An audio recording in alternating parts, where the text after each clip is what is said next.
আসসালামু আলাইকুম, কেমন আছেন সবাই? আশা করছি সবাই ভালোই আছেন। আমি আপনাদের ভালোবাসা আর মহব্বতে আল্লাহ তাআলা যথেষ্ট ভালো রাখছেন। আজকের ভূমি জরিপ প্রশিক্ষণ কোর্সের 4 নম্বর ভিডিও। এই 4 নম্বর ভিডিওতে আমরা আলোচনা করব পর্সা আর খতিয়ানের পার্থক্য কি। প্রথমে আমরা থিওরিক্যাল পার্টগুলো শেষ করব, তারপরে আমরা প্র্যাকটিক্যালে যাব। হাতে কলমে শিখব কিভাবে স্বশরীরে জমি পরিমাপ করতে হয়। আর আশা করছি সেই পর্যন্ত সাথেই থাকবেন।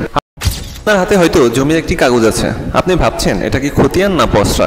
আসলে দুটো প্রায় একই রকম দেখতে, কিন্তু দুটোর মধ্যে গুরুত্বপূর্ণ কিছু পার্থক্য আছে। এই ভিডিওতে আমরা জানবো পর্সা ও খতিয়ানের পার্থক্য এবং কোনটা কতটা বেশি গুরুত্বপূর্ণ। ভিডিওটি শেষ পর্যন্ত দেখলে জমির কাগজ নিয়ে আপনার সকল সন্দেহ দূর হয়ে যাবে ইনশাআল্লাহ। এটাই কি খতিয়ান?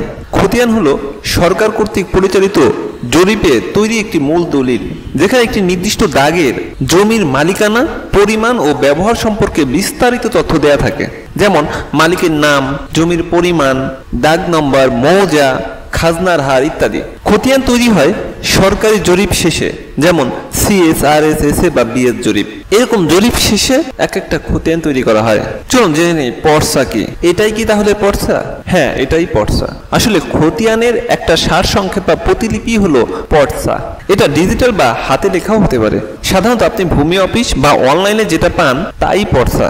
অর্থাৎ খতিয়ানের উপর ভিত্তি করেই পর্সা তৈরি হয়, যাতে সারাংশ দেয়া থাকে। এবার চলুন জেনে নিই আসলে খতিয়ান এবং পর্সার মধ্যে মূল পার্থক্যগুলো আসলে কোথায়। যদি মূল পার্থক্যের কথা বলি তাহলে বলতে হবে খতিয়ান সরাসরি জরিপ থেকে তৈরি করা হয়, আর পর্সা খতিয়ানের একটি সারাংশ মাত্র। খতিয়ান সরকারি অফিসে সংরক্ষিত থাকে, আর পর্সা জনগণকে দেয়া হয়। খতিয়ান একটা মূল দলিল, আর পর্সা সহায়ক কপি। খতিয়ান সাধারণত হাতে লেখা এবং পুরনো হয়, আর পর্সা মুদ্রিত বা ডিজিটাল হয়। খতিয়ান রেকর্ড প্রমাণ করার জন্য বা রেকর্ড রক্ষায় সংরক্ষিত করা হয়। পর্সা শুধুমাত্র তথ্য জানার জন্য ব্যবহার করা হয়। মূলত খতিয়ান হলো মূল দলিল, আর পর্সা হলো তার প্রতিলিপি। পর্সা দিয়ে আপনি জমির একটি আইডিয়া পেতে পারেন, কিন্তু কোনো আইনি জটিলতায় খতিয়ানই মূল দলিল হিসেবে ধরা হবে। চলুন এবার জেনে নিই কোনটা বেশি গুরুত্বপূর্ণ। আইনি বা আদালতের কাজে মূল খতিয়ান ব্যবহার করা হয়, তবে প্রাথমিক যাচাই বাছাই বা জমির তথ্য জানার জন্য পর্সা খুবই কার্যকর।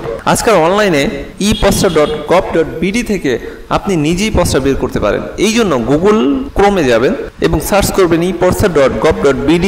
সার্চ করার পর যে তথ্যগুলো চাবে আপনি ওই তথ্যগুলো দিয়ে আপনি নিজেই নিজের পর্সা বের করতে পারবেন। সবশেষে জেনে রাখা ভালো, অনেকেই পর্সা দেখে জমি কিনে ফেলেন। এটা খুবই বিপজ্জনক হতে পারে। তাই খতিয়ান, ম্যাপ বা রেকর্ড দলিল সব মিলিয়ে যাচাই করে সিদ্ধান্ত নেওয়া উচিত। আশা করছি এখন আপনি বুঝতে পেরেছেন খতিয়ান বা পর্সার মধ্যে পার্থক্য কি। এই কোর্সের পরবর্তী ভিডিও পেতে আমাদের চ্যানেলটি সাবস্ক্রাইব করুন এবং বেল আইকনে ক্লিক করুন। আর নিচে কমেন্টস করে জানান আপনার জমির কাগজ কোনটা ছিল, খতিয়ান নাকি পর্সা।